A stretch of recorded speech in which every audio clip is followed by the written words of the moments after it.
Before we begin the story of the golden retriever who healed children's fear at the dentist's office, I invite you to get comfortable. Let the world fade for a while. If you find yourself drawn into these quiet tales, feel free to like and subscribe. It helps more stories find their way to the firelight. Now, let's begin. It sat empty. A dog bed, worn and sunken, resting beside a dentist's chair in a quiet office that smelled faintly of mint and chamomile tea. Patients came and went. Teeth were scaled, cleaned, polished.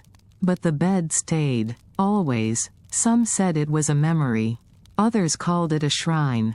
The dentist, an older woman with white hair always tied back in a braid, never explained. Children who'd once visited this office still spoke of a golden retriever that waited beside the chair. Not like a pet, not like a mascot, more like a guardian. They said he only came when you were scared. One boy remembered hiding tears behind sunglasses, knuckles white on the chair's armrests. Then a soft breath touched his fingers, and he looked down to find golden eyes gazing back. He never forgot. A woman now in her 20s swore the dog saved her life. She didn't elaborate. What kind of dog calms children in pain and warns of things even X-rays hadn't found? What kind of dog stays in memory long after he's gone, so long, in fact, that a new generation still asks to meet him, not knowing he isn't there? Dentists don't usually have legends. And yet, in one small town, they remember Jasper, not as a pet, not even as a therapy dog, but as something more. Something harder to name. He'd arrived with no name, no note, no plan. Only the rain, the fear, and the ribbon tied to his collar. Before he was Dr. Dog. Before the drawings on the wall. Before the day children stopped crying and started smiling. There was simply a puppy in a storm. The storm rolled in without warning. Clouds smudged the late autumn sky like charcoal on parchment. Wind rattled the chain on the shelter's gate, and the rain came sideways, tapping out a relentless rhythm on windows that didn't quite close all the way. Inside, the shelter pressed with warmth, the hum of space heaters and soft whimpers of dogs aching for sleep or company.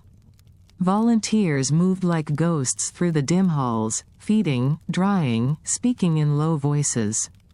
Then someone found him, a golden retriever puppy, damp and quivering, curled tight on the concrete just beyond the back steps. His fur was soaked through, a muddy tangle of gold and brown. No tag, no name, just a blue collar, too large, with a frayed ribbon knotted just above the buckle. They brought him inside without ceremony. Laid him on a faded towel. Someone laughed, soft and sad, another storm pup, huh? He didn't cry, didn't bark, just blinked at them with heavy-lidded eyes. His ribs rose and fell in slow rhythm, as if the thunder had swallowed all his fear already. They named him Jasper, not for any reason. It's just what someone said, and it stuck.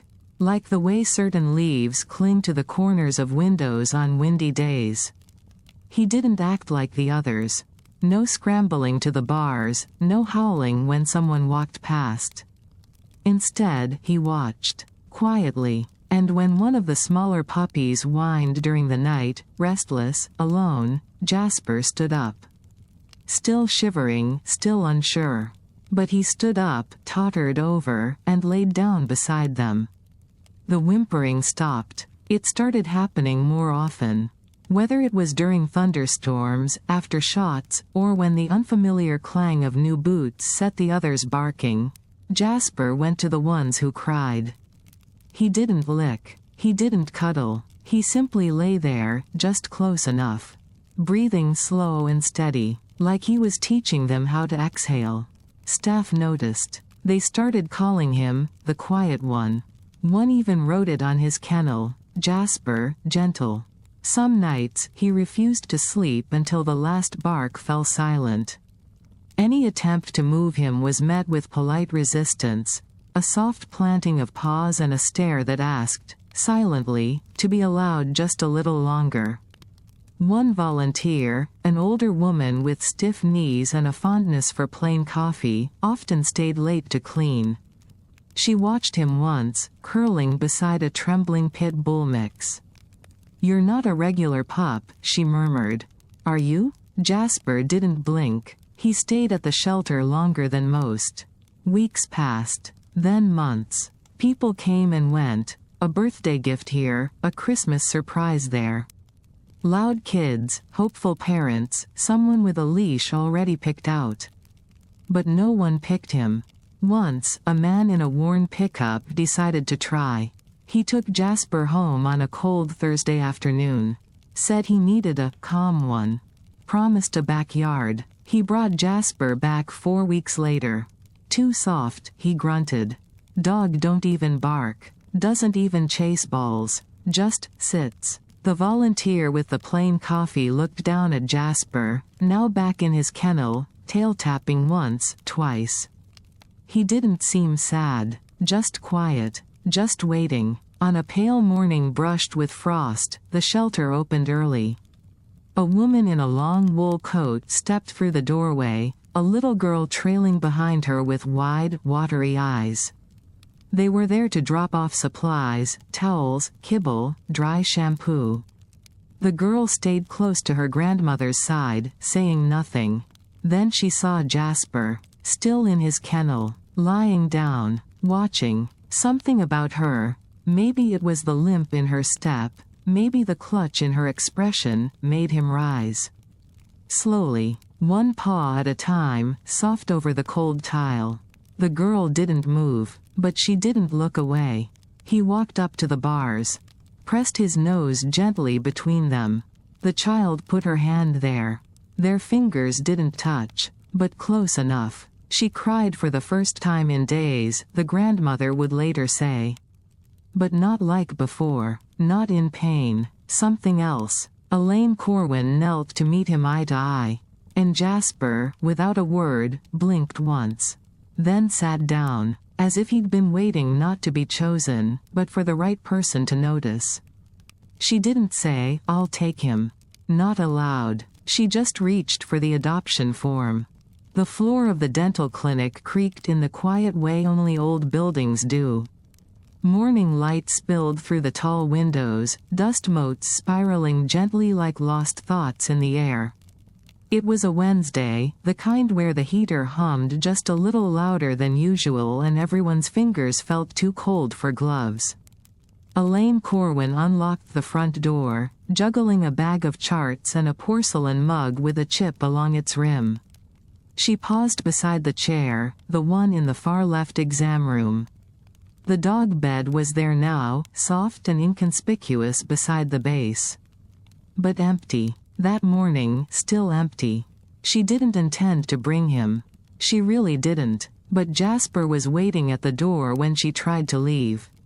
Sitting, not whining, just looking at her with a gaze that felt like a question and also an answer. So she brought him, just for the day. He trotted beside her into the clinic, his gait silent on the tile floors. No leash, no hesitation. He paused by the front desk like he belonged there and sniffed the corner where lavender oil sometimes lingered from the diffuser. The receptionist, a young woman named Mara, blinked when she saw the dog. "Friend of yours?" Elaine looked down. Jasper sat, polite, eyes forward. "Let's find out," she said. The first patient was a boy named Liam. 7 years old. He came in holding his mother's hand so tightly her knuckles had gone pale. He hated the sound of drills and hated even more the chair that reclined backward like a kind of surrender. When Mara called his name, he froze. Wouldn't move. Jasper stood up quietly. He didn't bark, didn't glance around, just walked over, calm and steady, and sat beside Liam. Tail flicking once. The boy looked down. A small, startled breath escaped him. Jasper leaned, gently, just enough so Liam's hand landed on fur without meaning to. They stayed like that for a moment. Then Liam stepped forward. Jasper followed. Elaine didn't speak. Didn't even pretend she understood what had just passed between them. In the exam room, Jasper settled beside the chair. Liam climbed in after him.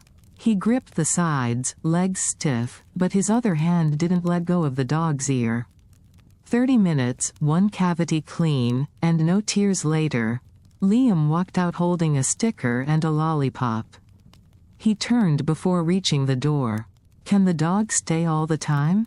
Elaine smiled, but didn't answer. The second appointment was more curious. A teenage girl named Sasha who never smiled with her teeth. Too many experiences, too many braces, too many reasons. Jasper didn't follow her into the room. He waited. Sasha sat in the chair, arms crossed, chin up in practiced defiance. When Elaine began the examination, the girl flinched just slightly. And that's when Jasper appeared. No cue, no sound, just a golden ripple in the doorway, walking slow, pausing only once, long enough to make eye contact before padding in. He lay down right by the chair, his head wedged beside the footrest, looking nowhere and everywhere. Elaine repositioned the light. Sasha's shoulders eased. When it was done, and the chair whirred upright, the girl bent at the waist and touched the top of Jasper's head. "You can tell, can't you?" she murmured. He blinked. She didn't look at Elaine. She just stood and walked out. It didn't happen every time. Some days, Jasper stayed curled in the bed, seemingly asleep, rising only to sniff a coat or trail after someone leaving. But what stood out, what kept happening, was how he knew. Before kids said they were scared, before their faces scrunched or their voices wavered, he moved. Not to everyone, only when it mattered. By the third week, parents were asking about the dog. Kids laughed when he wagged once at them outside. Some would peek into the side room just to see if he was there. Elaine tried to treat it scientifically. She jotted notes, made quiet observations, but it didn't explain how one moment Jasper would be dozing, and the next, sitting attentively beside a child who hadn't even spoken. There were no commands, no clickers, no treats, just Jasper, quiet as always, present as ever, and every so often, a new drawing would appear in the waiting area, crayon portraits with golden shapes and names misspelled, but the message always clear. He wasn't hers anymore. He belonged to them. Morning found the clinic touched with warmth. Sunshine pooled on the hardwood floors, and wind chimes near the front door stirred in the light breeze whenever it opened. Everything in the office had softened, voices, footsteps, the way people waited. Jasper now had a rhythm. He came in each morning, trailing just behind Elaine, then settled by the desk like a receptionist with fur. The front door chimed, he looked up. The sound of laughter, his tail thumped once. The patients remembered him. "Is Jasper here today?" was often the first question, even before a hello. Some children refused to enter the chair until they saw him. Like Nora, age 6. She gripped her stuffed bear so tightly its stuffing peeked out of one torn seam. She didn't respond to questions. Her eyes darted everywhere, except toward the chair. Jasper didn't rush. He walked past her once. Then again, closer. Finally, on the third pass, he lay at her feet. Soft, still, waiting. Nora bent forward and placed the bear gently on Jasper's back. Only then did she speak. "He's not scared." Elaine filed away the moment without comment. This new rhythm kept coming. Different kids, different needs. Jasper adapted each time. With Adam, who hummed under stress, Jasper hummed back, not in sound, but in the slow hum of his breathing. Matching it, slowing it, until the boy's teeth stopped chattering. With Mara, who hated being touched, Jasper never came close. He lay facing away from her, like a sentry who had no interest in approval. "Thank you," she whispered to his back. And sometimes, even when the kids weren't scared, Jasper chose to go anyway. Elaine watched one afternoon as he trotted into an exam room, uninvited, and sat beside a 9-year-old who was brave, smiling, teasing the nurse about bubblegum flavors. Later, with her mouth full of gauze, she confessed, "I lied. I was terrified." Jasper stayed by her foot the entire time. Elaine began to notice patterns. He never interrupted, always entered slowly, never forced closeness. When he sat beside someone scared, he kept his eyes on the floor, not on them. It wasn't obedience. It wasn't training. It was understanding. By the middle of the month, a small laminated sign appeared on the desk beside the appointment list. "Yes, Jasper is real. No, he does not bite. Yes, he'll be your friend." Children stood beside it and nodded solemnly. Parents, older siblings, even teenagers began to pause in the waiting room just to pet him on their way out. No one asked how it worked. One mother said, "He reminded my daughter to breathe." Another whispered, "When he lay beside my son, it was like the room stopped buzzing." One boy, quiet and pale, left a note folded under the jar of toothbrushes. "Dear dog, you make it not hurt so much." Elaine never said a word about it. Just added it to the growing drawer of crayon drawings and thank you cards with smeared stickers. She began leaving the exam room door slightly ajar. In case. Jasper never missed his cue. And always, on the way out, before darkness curled under the windows and the office closed, he would rest his head on the foot of the chair one last time, quietly, reverently, as if anchoring something beneath all the fear. Not erasing it, just softening the edges. The rain came steady that morning, soft against the windows, misting the sidewalks in gentle sheets. Inside the clinic, the floors were warm with heat through the vents, and the smell of peppermint oil lingered from the night before. Jasper stood near the front desk. Ears forward, still. Elaine noticed it first. He wasn't doing his usual slow loop around the waiting area. Instead, he was focused. Waiting. The mother arrived a few minutes later, nervously guiding her son through the doorway. The boy was around 8, his steps stiff, his noise-canceling headphones large against his small frame. He didn't speak. His fingers fluttered in the air, a rhythm that only he understood. The mother murmured, "We'll try, okay?" Her voice carried the kind of exhaustion love wears after too many hard days. His name was Jeremy. The receptionist greeted them softly. Elaine appeared with her warm smile, eyes already flicking toward Jasper, who hadn't moved from his place. Then he did, not all at once. Slowly, deliberate, he walked past Jeremy, paused, turned back, and then lay down just beside the boy's untied shoelaces, as though he'd waited all week for this moment. Jeremy didn't react. His feet inched backward. His eyes never quite fell on Jasper. But he didn't pull away either. Elaine gently guided them down the hall.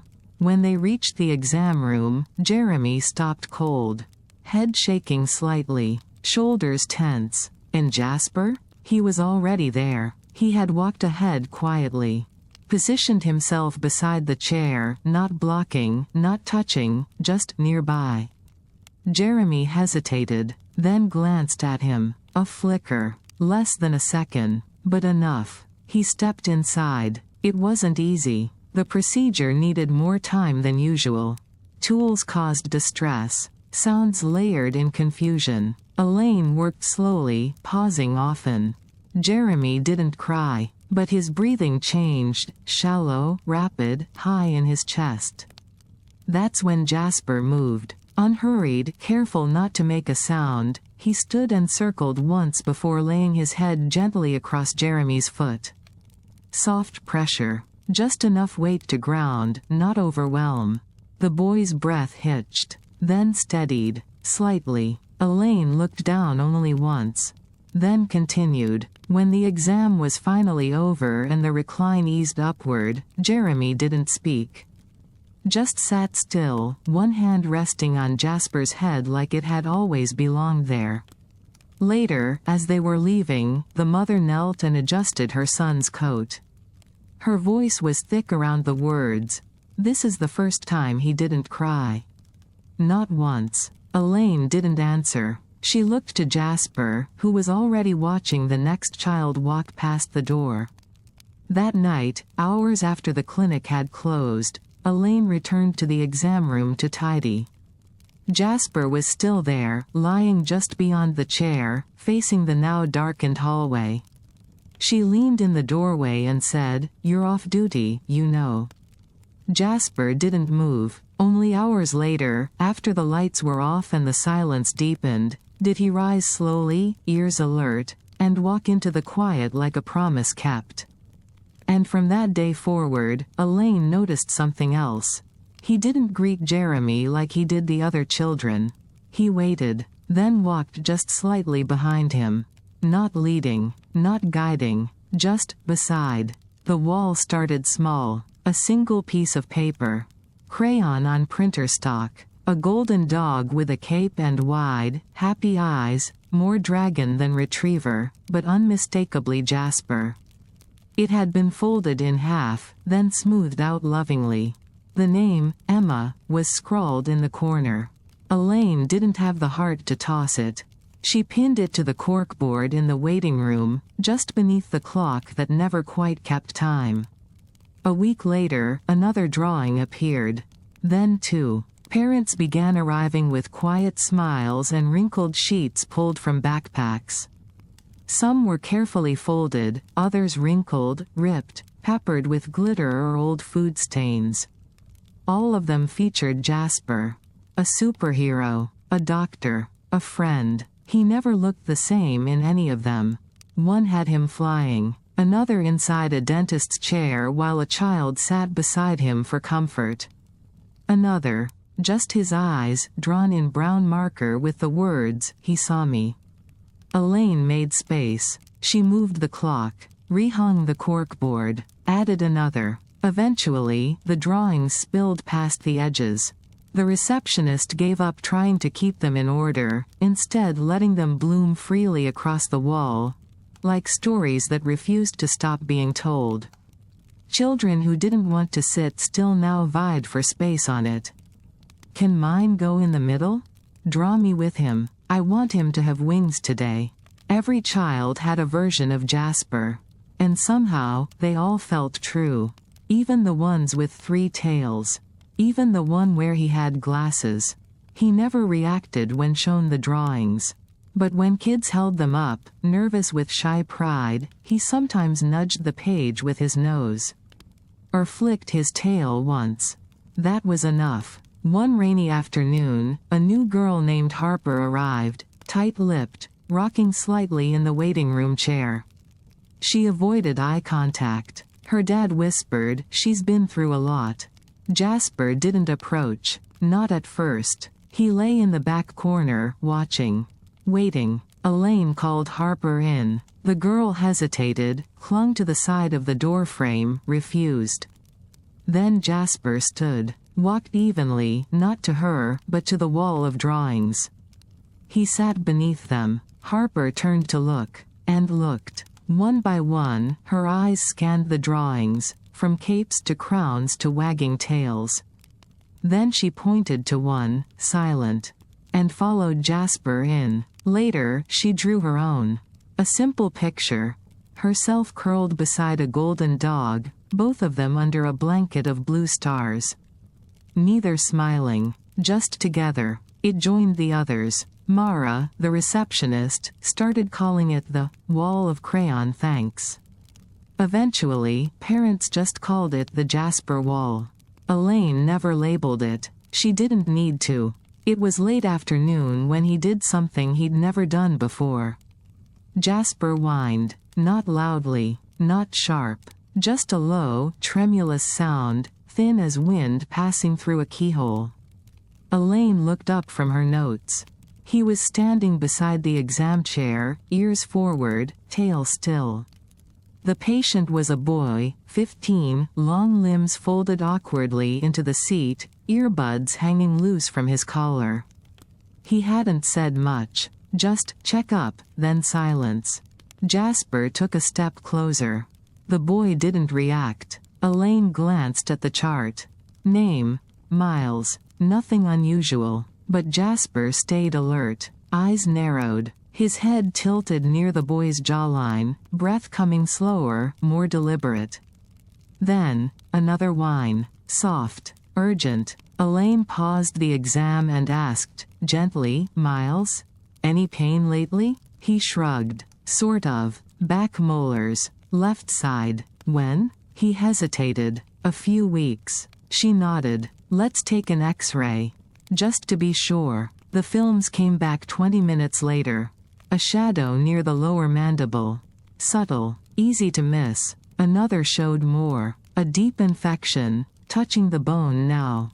Maybe days from real damage. Elaine exhaled slowly. She called his parents. Recommended an urgent referral. The surgeon later said a delay of even a week could have meant long-term nerve trauma. When she told Miles, he blinked once. Then looked down at Jasper, who had settled at his feet. And reached out, awkward but deliberate, to rest a hand between his ears. No words. Just a single pet, slow and steady.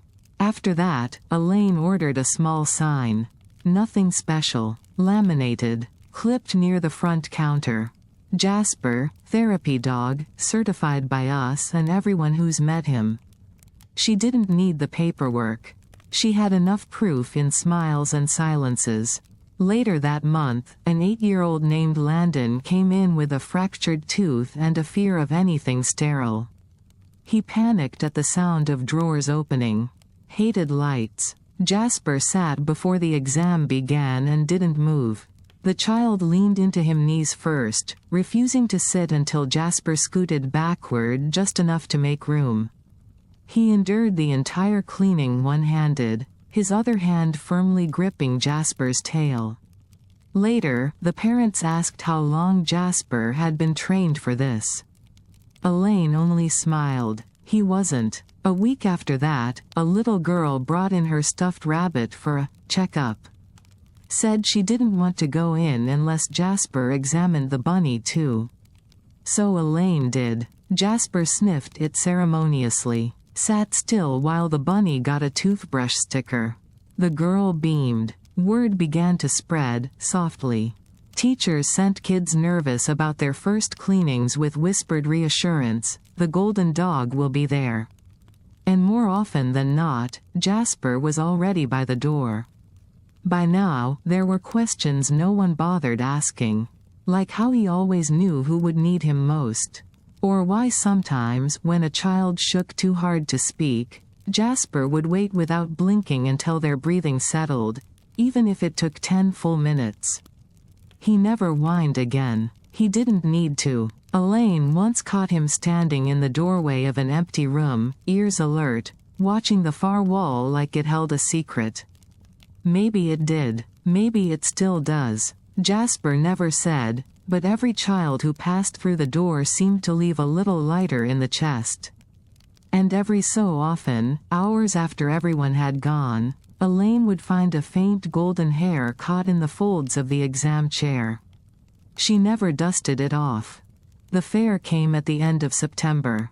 Leaves just beginning to curl at the edges, the air turned crisp enough for scarves but not mittens. Booths lined the town square with caramel apples, local crafts, and a modest petting zoo that smelled faintly of hay and nostalgia. The dentist's office closed early that day, something it rarely did. Elaine arrived with a foldable sign, a tin of sugar-free lollipops, and Jasper.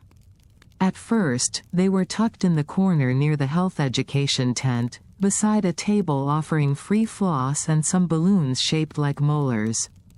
Nothing grand, but within an hour, there was a line. Kids stood shoulder to shoulder, little fists clenching construction paper drawings, waiting for a turn to pat the golden dog they'd heard about from cousins, classmates, neighbors. Some had never been patients, yet they said his name like a password. Is that really him? Does he live at the dentist? One little boy whispered, he cured my sister's scream. Jasper accepted the attention the way he always did, calmly, fully, without need of reward. He let toddlers tug gently at his ears, sat still as a parade of children kissed his head and left behind glitter from fairground crafts. A girl brought him a cape made of red felt and gold thread. For Dr. Dog, she said solemnly. He let them drape it over him without protest. Elaine smiled. That's new. Another group of kids, teenagers now, lingered near the back of the line. They didn't need exams or lollipops. But they stayed. One of them snapped a photo, Jasper mid-head tilt, surrounded by small, pink-cheeked admirers. Later, that photo showed up in the school's yearbook. Caption: Local legend. By mid-afternoon, the other tents had thinned. The first caramel apple stand had sold out. Most kids were sticky-fingered and sleepy-eyed. But Jasper still sat, cape slightly rumpled, eyes watching the crowd like he was still waiting for someone. And someone did come. A boy, maybe 10 or 11, walked straight past the remaining fair games and stood just beyond the sign. He wore headphones and a jacket too warm for the weather. Said nothing. Then knelt. Jasper approached him unhurriedly. The boy didn't speak, didn't move, just rested his hand on Jasper's neck, near the collar. They stayed like that for several minutes. Then the boy stood, gave Elaine a tiny nod, and walked away. He left nothing behind, except one feather caught in the felt of Jasper's cape. Elaine didn't remove it. When they packed up that evening, she folded the tables and the tin. Took down the sign. Jasper stayed seated for one long moment under the dimming sky, as if listening for one more child. Then he stood, quietly, and followed her home. Snow had returned, not the soft kind that decorates windowsills, but a biting, silent kind. The kind that swallows sound. Elaine had nearly slipped twice walking up the stairs to the clinic that morning. The sky outside was a heavy gray, and inside, the heater kicked harder than usual to keep the corners warm. Jasper moved slower these days. Not that anyone said anything. But Elaine noticed, the pause before he stood, the way he leaned into rugs now, preferring soft surfaces to cold tile. His eyes were just as alert, just as kind, but his steps had softened. Less spring. More caution. That morning, a boy arrived for his second visit. Foster care placement. 7 years old. Name: Daniel. He said nothing during check-in. Eyes sharp. Shoulders drawn high. Every time someone spoke, he flinched, not visibly, but like a leaf under frost. Ready to crack. Elaine had read the case notes. New placement, new school. History of withdrawn behavior. When she called his name, he didn't move. Not until Jasper walked over. Without prompting, without glance or sound, Jasper approached him and, strangest of all, sat facing away from the boy. Perfectly still. Just enough distance to not feel like a demand. Just enough presence to feel like a choice. Daniel studied his back, then stood. In the room, he didn't speak. Elaine asked questions, made gentle jokes. Daniel's mouth held shut. Jasper lay at the foot of the chair, not touching, barely even turning his head. The procedure was simple, a cleaning, nothing invasive. But Daniel sat stiff as marble. Teeth clenched shut. Jaw unmoving. Elaine waited. Tried again. No response. Jasper didn't move. Not that day. Not the next. In fact, for the next 3 visits, Daniel barely looked at him. Even when Jasper rested near the base of the chair. Even when he gave a soft tail flick at the door. Nothing. Until the 4th. Elaine almost cancelled the appointment. It had snowed heavily overnight, and traffic was poor.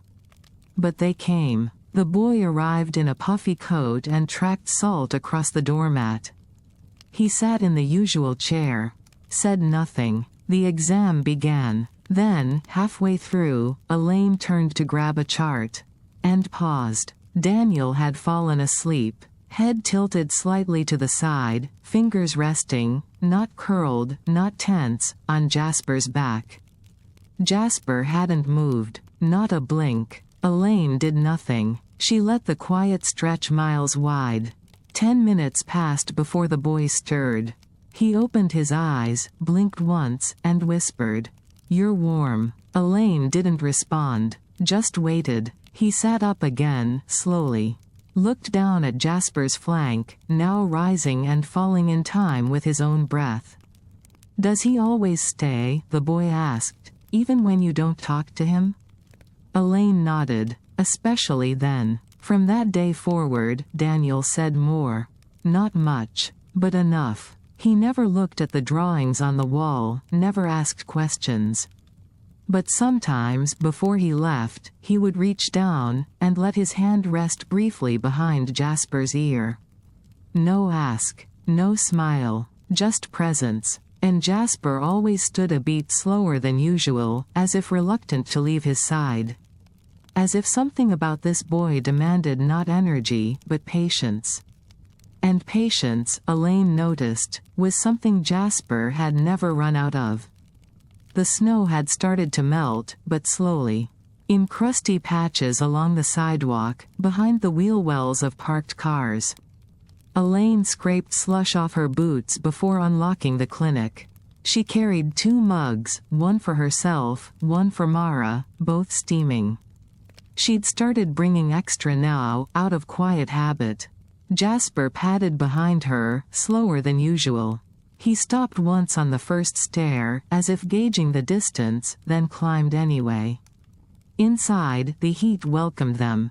The quiet warmth of a place built by repetition. Jasper stood for a moment, gaze sweeping the empty lobby, then moved to his usual corner beneath the coat rack. He sighed as he lay down, body folding in slow motion. Elaine touched his head once, briefly. Then moved on. He didn't rise for the first 2 patients. Nor the third. By mid-morning, he still hadn't left his spot. Mara said nothing, just placed his folded blanket nearer to the heater. That afternoon, a family arrived, familiar, but older now. A girl who once needed laughs to brave cleanings now walked unprompted toward the exam room. Her brother clutched a thank you card with a drawing of Jasper in a paper crown. Elaine smiled, but Jasper didn't look up. He stayed curled, tail still. By closing, the clinic had fallen quiet again. She turned off the lobby light and went to tidy the back room. When she returned, he was still there. But not asleep, just resting, eyes open, ears moving slightly. She approached slowly. "Not feeling it today?" He blinked once. Behind her, snow tapped the windows, just rain now, really. That night, at home, Jasper curled beside her fireplace. The couch sat empty. He wouldn't climb it anymore. Elaine left the radio on low, classical music, something he liked without needing to know why. The following week, he came to the clinic still, but stayed mostly in the sunlit patch by the filing cabinet. A few children asked for him. She let him decide. Some days, he rose. Some days, he didn't. One afternoon, he walked into an exam room uninvited. Laid beside a girl with a fractured tooth. The moment was short. Quiet. But it happened. Afterward, he curled beneath the drawing wall again, body tucked close, as if remembering something he hadn't told anyone. A few parents noticed. One asked if he was okay. Elaine smiled, gently, faintly. "He's older now," she said. But still listening. By the end of February, the stairs took him longer. He stopped greeting from the door. No more tail thumps when names were called. But every morning, he waited by the front window. And every evening, before she turned off the last light, he'd walk once, slowly, into the far left exam room. Lay beside the chair, just for a moment, long enough to rest his head there.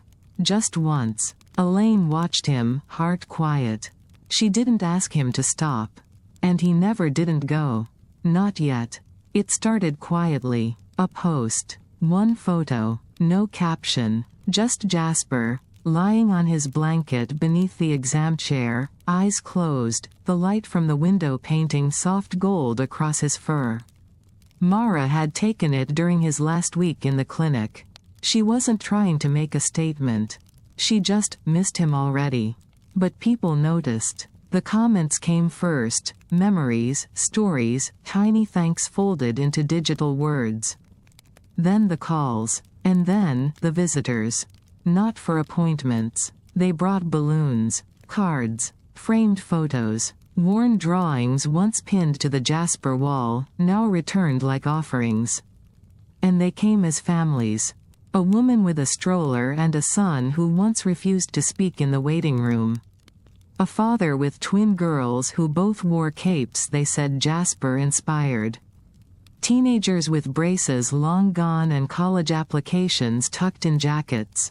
They came and sat in the waiting room, even when there were no cleanings scheduled. They knelt by his empty bed and whispered things they might have forgotten to say. One girl brought her old stuffed bear, the one Jasper had once guarded quietly from underfoot. She laid it there, beside the blanket, and said nothing. Elaine tried to smile at each one. Greet, thank, remember. But by Friday, she stopped pretending she wasn't crying behind her desk. That Saturday, she kept the clinic open past dark. Teenagers filled the front chairs, passing around warm cider and old photos printed on printer paper. Kids sat cross-legged on the floor, whispering stories about the magic dog. Jasper, by then, rested in the far room, beneath the exam chair. He hadn't stood since Tuesday. He drank water, accepted soft bites of food. But mostly, he listened. Elaine visited him between patients. Then stopped seeing patients altogether. She sat with him instead. Mara brought him an old sweater of Elaine's to lay under his head. The warmth seemed to soothe him. The next morning, a quiet snow fell. It dusted the ramp outside and turned the windows milky with light. Elaine came early, sat beside Jasper. She read the note that had been left beneath the toothbrush jar last December. The one from the boy who wrote, "Dear dog, you make it not hurt so much." She didn't read anything else. Just stayed, breathing in rhythm with him. By noon, he hadn't moved. By dusk, the last breath came like a whisper. Not a gasp. Not a struggle. Just release. Elaine didn't cry at first. She smoothed the ribbon on his old blue collar and whispered something only he could have heard. Then she left his bed where it was. Over the next few days, children still came to the door. Still looked under the desk. Still waited, quiet, uncertain, as if they expected to see a golden shape loping gently into view. Some reached down and touched the empty blanket. Others didn't say a word. One girl, no more than 5, walked in, stood by the drawing wall, and tilted her head. "He's still here," she said. Elaine nodded. "I feel him," the girl added. No one argued. By spring, the blanket remained, folded now, beneath the window. His photo was framed, placed on the desk beside the jar of toothbrushes. And the chair? The chair remained exactly as it was. With a silent space beside it. Saved for something no one could see. But everyone remembered. The new dog came in just after sunrise. The shelter was quiet. The kind of quiet that comes between chores and coffee, when the air still smells like straw and disinfectant, and every footstep echoes more than it should. He'd been left at the gate, just like the stories go. No note, no crate, Just standing there, the way a child might wait for a bus, not alert. Not afraid, just certain. The attendant opened the gate slowly. The dog didn't move, didn't bark. He stepped forward only when invited, paws soft on damp pavement. Golden, smaller than Jasper had been, but with the same blue collar around his neck. Frayed ribbon, no tags. He didn't pant, didn't shiver, only blinked, slow and knowing, at the woman holding the clipboard. In the intake room, the vet checked him over. Healthy, calm, unclaimed. They offered toys, ignored. Offered a kennel, he entered without resistance, then turned once and laid down neatly, like he'd done it 1,000 times before. That night, a storm rolled across the sky like distant drums. Some of the younger dogs barked. Others whimpered. He didn't, but halfway through the night, the camera caught him standing, pacing once, and then moving to lay beside the oldest dog in the shelter, whose hips ached and whose breath came rough. Come morning, they found them curled together. The old dog's breathing was steadier. He reminds me, someone murmured, but didn't finish the thought. It took 2 days for the call to come. Elaine had been reorganizing the drawer of thank you notes when the phone rang. She almost let it go to voicemail. The shelter worker kept the tone neutral, but Elaine heard the unspoken in the pauses. New intake, she said. Strange one. Reminds us of your. She didn't say it. No one ever quite knew how. Elaine stood in the clinic's doorway that afternoon, hands tucked into the sleeves of her cardigan, watching the sidewalk for no particular reason. And then, there he was. Golden coat, dusty ribbon. He walked beside the shelter worker without pulling. When they reached the steps, he stopped. Looked up at her, not wagging, not waiting. Just watching. Elaine opened the door. He entered like he remembered the smell. One sniff, one glance, and then he walked, straight down the hall, past the reception desk, past the drawing wall, to the far left exam room. Paused beside the chair, sat. Elaine didn't speak. He didn't need a name. He didn't bark, didn't nudge, simply lowered himself beside the empty dog bed that had never been put away. Later that evening, when the last patient had left and Mara had powered off the computers, Elaine found him still there, facing the room like a sentinel. She sat beside him, and they stayed, quietly. Somewhere outside, wind stirred the awning. The dusk settled in lavender tones against the window. And in the half-shadowed room that still smelled faintly of mint and quiet bravery, the new dog rested his head beside the chair. Like he already knew. The clinic had changed, but not much. The new dog didn't draw the same immediate crowd. He didn't wear capes or sit for photos. He moved more like a whisper than a presence. But children noticed him. The first was a boy named Theo. 6 years old. Anxious, talkative, one of those kids who fills silence with questions. He paused mid-sentence when the new dog walked past. Is that Jasper? He asked. Elaine hesitated. No, but he knows Jasper's job. The boy nodded, satisfied, and reached to pet him. The dog let him, then walked away. He had the same habit Jasper once did, sitting quietly outside the exam room doors. Sometimes he would pause in the hallway as though listening through the walls. Sometimes he would wait with a stillness that didn't ask for praise. With children who were scared, he came closer. Not always, not immediately. But just enough. A girl who rarely made eye contact sat frozen in the reception area. He lay across the threshold of the hall until she reached out with a toe, touched his paw, and whispered, "Okay." Another boy, braces too new to feel familiar, asked if the dog knew what pain was. When Elaine said, yes, he let the dog curl beside the chair. That day, he didn't cry. Elaine began noticing patterns again. The new dog sought movement, not loud, not chaotic, but subtle. A hand twitch. A deep breath. He responded not with bark or gesture, but presence. There were no growls, no pawing. Just stillness, perfectly placed. He never laid in Jasper's old blanket but chose the rug by the counter instead. But after hours, when the clinic was closed, Elaine once found him sitting by the crayon wall, nose tilted toward the lowest corner where the earliest drawings had faded to peach and clouded yellow.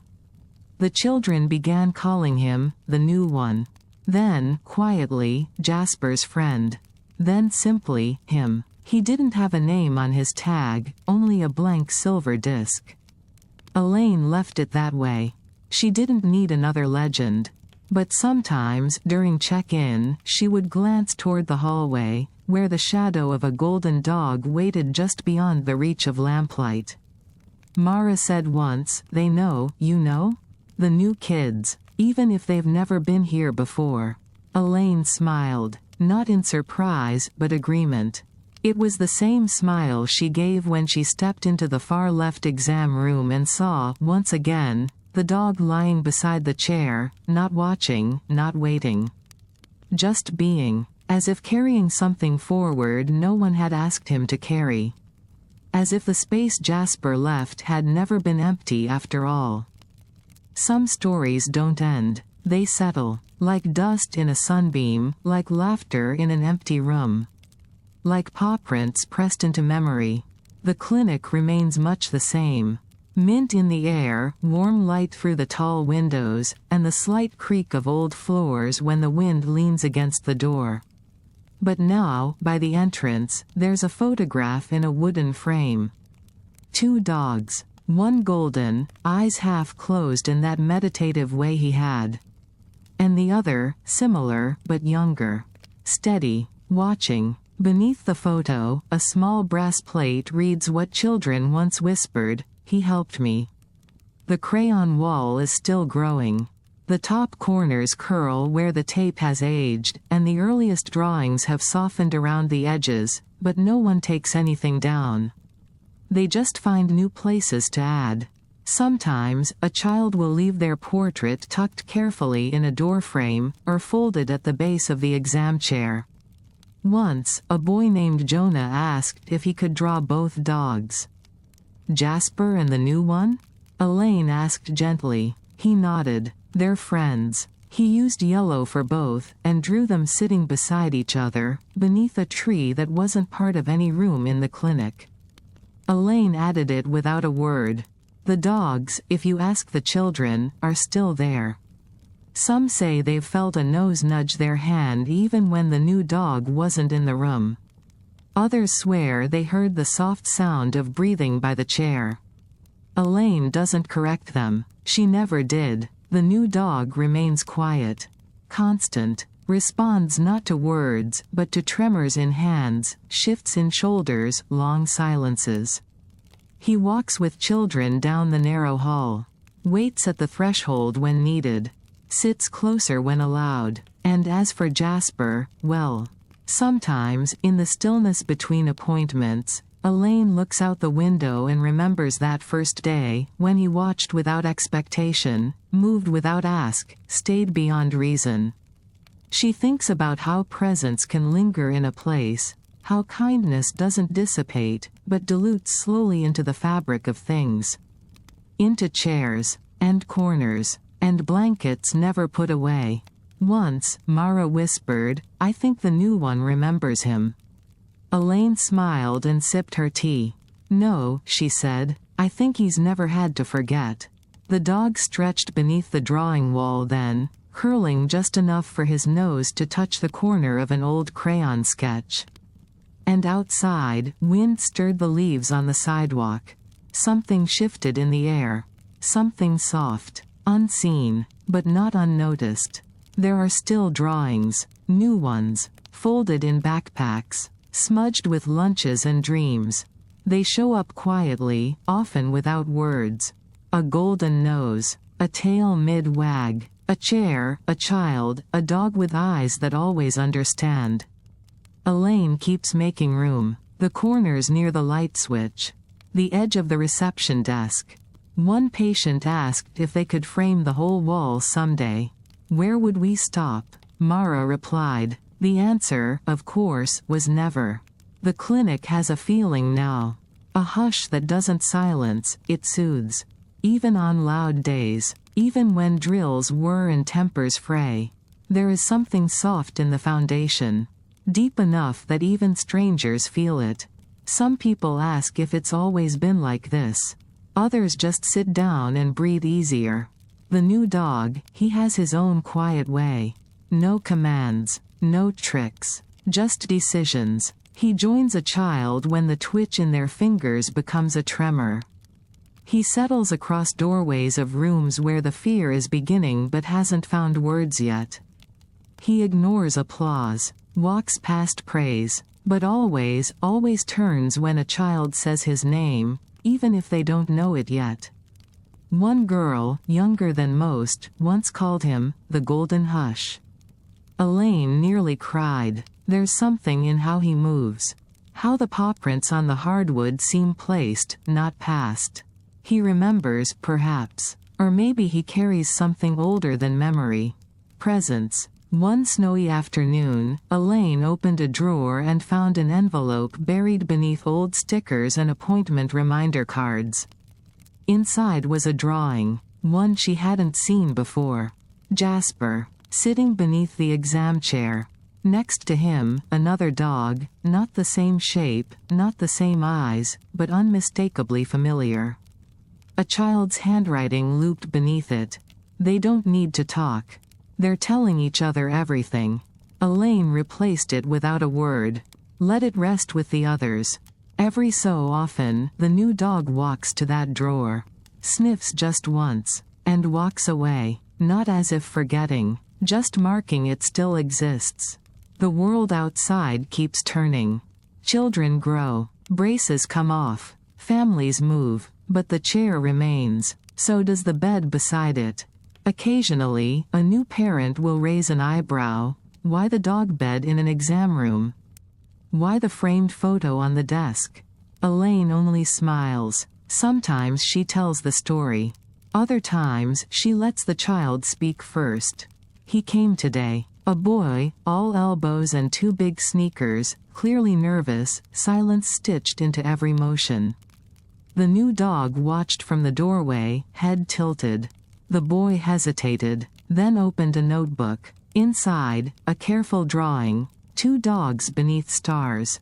I hope he remembers me, the boy said. Elaine glanced to the dog. Still watching, still listening. She knelt, adjusted the collar just slightly. He already does, she whispered. And the boy smiled. Not big, but real. It always began the same way. The door would open. Cold air or warm, depending on the season. A hesitant shuffle of feet. Sometimes tears. Sometimes silence. And always, fear, in some shape. Then a pause. As if even the new ones could feel it. A quietness different from quiet places. Not a hush, but a presence. Like something had been waiting, not watching, not judging, just waiting. The child would cross the threshold.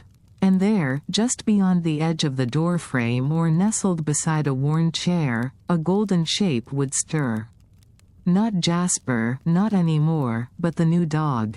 Steady, wordless, ready. He didn't have a wall of thank you pictures yet, though children had begun drawing him in, sometimes beside Jasper, sometimes alone. But even in scribble and crayon, the shape was unmistakable. The sentinel. He lay the same way Jasper once had. Not touching, not intruding, just nearby. Elaine never called him forward. Never trained him like protocol might advise. She let him listen, observe, choose. That was the way of it now. Not everyone believed the stories. Some assumed embellishment, magic wrapped in memory. But those who sat beside the chair, those who needed stillness more than answers, they knew. They felt it in the way fear diluted. Not vanished, but softened. Some days after closing, Elaine would linger. The floor swept. The lights low. She'd sit quietly and listen. Once, she thought she heard 2 sets of paws. Not imagined, not echoed, just a hush, passing by the old dog bed like wind through a favorite coat. She didn't turn her head. She didn't need to. Outside, the town changed. New buildings, new families. The seasons kept brushing color into the streets with rough fingertips. But the clinic stayed. Everyone said so. One parent said, "It smells the same as when I was a kid." Mint and calm. Elaine smiled. She knew what they meant. Not every child came away fearless. But most left changed. A little more open. A little more whole. And each night, before locking the front door, Elaine would glance toward the exam room, the far left one. The bed still lay there. She never moved it. Once, she asked herself why. And heard the answer before the question could finish. Because some dogs don't leave. Not really. They become part of the room. Of the walls. Of the quiet you feel when you sit in the chair and something unseen steadies your breath. Every now and then, a note would appear. Folded small. Taped to the desk. Left beneath a toothbrush jar.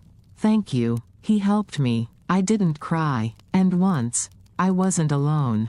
Elaine saved them all. Not in a drawer. Not in a file. But somewhere deeper. Somewhere made of tea steam and memory and the faintest sound. Of footsteps not heard, but remembered. The clinic was quiet again. Quiet in that way it could only become after a child stopped crying, not because the fear was gone, but because it had found a place to rest. The new dog lay curled beside the old bed. He rarely used it, but never strayed far from it either. As if it still belonged to someone else.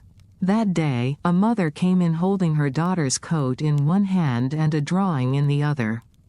It had been folded and unfolded many times, edges soft, colors rubbed into the paper as though the crayon had tried too hard to stay.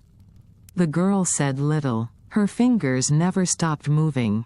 When she saw the dog, she froze. Then sat down. The paper slid into her lap. "He doesn't look magic," she said quietly. Elaine smiled. "He doesn't need to." They waited. The procedure went quick. No tears. No questions. Just a long breath when it was done. Before they left, the girl gave the drawing to the receptionist without a word. Just pushed it across the counter. Later, when Elaine unfolded it, she saw 2 dogs again. But this one was different. The old one stood behind, larger than before. Not barking, not moving. The new one sat in front, head raised. Protecting? Following? Both. At the bottom, in careful lettering, "Together makes it safe." Elaine added it to the wall. That evening, the glow from the reception desk was softer than usual. Mara set the computers to sleep. Elaine didn't rush. She watched the dog walk to the hallway the way Jasper once had. With a kind of pause at the edge of light. Then onward, like the shadows didn't matter. In the far left exam room, he turned. Not toward the chair, but toward the blanket. Laid down. No sound. The way memories do. Elaine stood there for a long time. Later, long after the last child had gone, she found one more note tucked against the old frame on the desk. "You make the quiet kind." Elaine didn't know whose hands had written it. The paper wasn't folded like the others. Just laid flat, like trust. She didn't file it away. Just placed it beside the jar of stickers. And turned off the light. One morning, it rained sideways. Not hard, not wild, just at such an odd angle that the awning above the clinic door did nothing. Elaine stood just inside, watching droplets turn the sidewalk into mist. The bell above the door hadn't rung yet. Mara was still in the back. And the dog, as always, was already awake. He stood by the exam chair, not moving. As if waiting for someone who hadn't yet arrived. Elaine didn't call to him. She never did. The first appointment was late. So she waited. The bell rang at last, early footsteps, hurried voices. A father, with a boy wrapped in a jacket 2 sizes too big. The boy looked down, his collar turned up like a fortress. He spoke in twitches rather than words. The form listed his name as Elias. A new patient. Anxiety severe. Elaine came to the counter, voice soft as breath. "Would you like to come in?" Elias didn't answer. But the new dog stepped forward, silent. Paused in the hall. Elias tilted his head. "He's waiting for you," Elaine said. The boy turned, hovering somewhere between defiance and curiosity. Then walked. In the exam room, he stood stiff near the chair. His hands pulled at the ends of his sleeves, fingers vanishing. The dog lay down, just to the side. Not at his feet. Not yet. Elaine adjusted the light. Didn't rush. Minutes passed. Then Elias sat, back straight, shoes not touching the base. The tools weren't turned on yet. He hadn't opened his mouth. But he was trying. That's when the dog moved. Just barely. Only enough to nudge his paw an inch closer. Elias looked down. Hesitated. Then, slowly, let one sleeve fall away. His hand touched fur. They stayed like that as the cleaning began. 30 silent minutes. No flinching. When it ended, Elias didn't jump up. Just sat. Elaine handed him a sticker. He didn't take it. Instead, he looked to the dog. "Is he always here?" he asked. Elaine smiled. "Only when someone needs him." Later, after the room was empty, she picked a few hairs off the chair. Not many. Just enough to echo. In the hallway, Mara had pinned up a new drawing. No name. Just a single line below a sketch of the chair and the dog beside it. "He didn't fix me. I just didn't break." The dog bed had not moved. Still tucked beside the far left exam chair, frayed gently at the edges. No one sat on it, not really. But sometimes the new dog rested a paw just beside it, like memory reaching backward. That morning, the clinic smelled of cinnamon tea and the faint sweetness of fluoride. The new dog waited in the hallway, already listening. The first appointment was a girl named Rowan, 9 years old, all sharp elbows and thick-shelled silence. She didn't answer when called. Barely looked up from the Velcro straps of her shoes. Her mother offered an apologetic glance. "It's been a hard month." Rowan's coat had a missing button. Her backpack sagged on one side. Elaine crouched to Rowan's level. "Would it help if someone walked with you?" No reply. But the dog stepped forward. Neutral. Unmoving. Not offering himself. Just arriving. Rowan's eyes flicked to him. She stood. Together, they walked into the room. Elaine didn't press small talk. Didn't hum like she sometimes did for anxious kids. Instead, she adjusted the lamp and left space. Rowan sat stiffly. The dog settled, not beside her foot, but behind. Like a wall, not a blanket. The procedure was short. A cleaning. An exam. But Rowan sat rigid, eyes focused high on the ceiling, face unreadable. Only once did she blink slowly, when the dog shifted forward, just enough so his side pressed into the back of her shoe. Afterward, she left without a word. Hours later, Mara found a folded paper wedged in the side of the waiting room plant. A sketch. The exam chair. A stick figure girl, arms like slashes, mouth just an outline. And beside her, 2 golden dogs.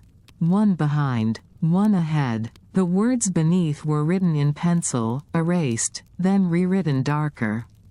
I didn't talk, but he heard me anyway. Elaine pinned the drawing on the crayon wall near the edge, a space she had saved. That evening, as the sun dipped behind the row of buildings outside, the dog padded softly back down the hall. He paused at the drawing without sniffing, then made his way to the chair. He didn't lie beside it. He sat, tall, still, like someone remembering for 2. The day passed in quiet details. A mug refilled. A chair creaked. The wind pressed once against the clinic windows and then was gone. The new dog lay beneath the crayon wall. Not asleep, never quite asleep, but resting in the way that meant he was ready. Just not needed yet. At noon, an appointment cancelled. The room was still. Elaine sat at her desk, flipping slowly through an old folder of thank you notes. Some were nearly 10 years faded. A few still had glitter. She smiled at one, tucked it back away. Then the door opened. A boy entered on his own.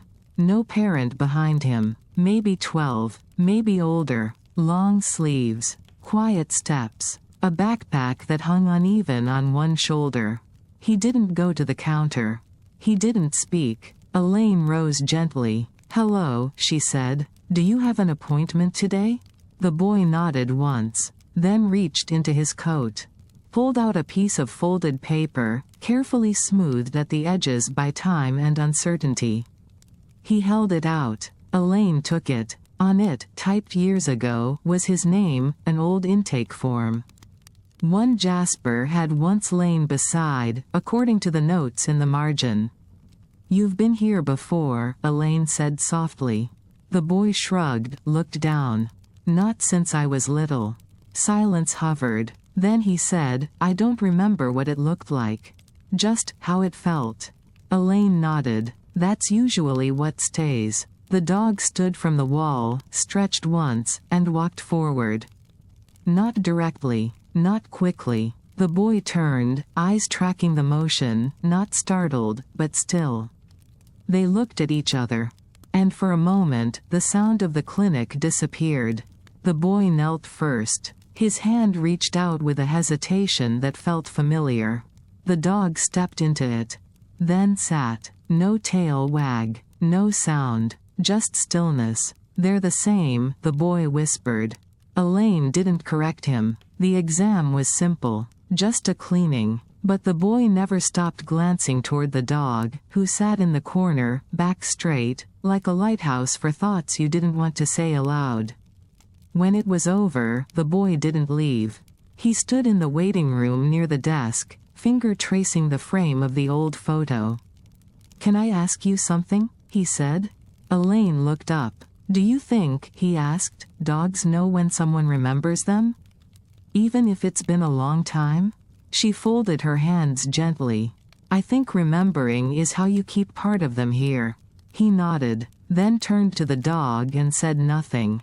Instead, he removed something from his backpack, a small, old drawing. Crumpled at the corners, bright yellow lines across an awkward child's version of a dog with large, kind eyes. He taped it quietly to a bare patch of wall, just above Jasper's old bed. The dog sniffed the corner once, then lay back down. The boy didn't say goodbye. He just left. Elaine stood a while longer, reading the drawing, listening to the space it left behind.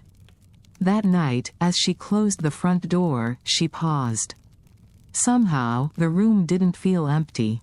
Just full in a quieter way.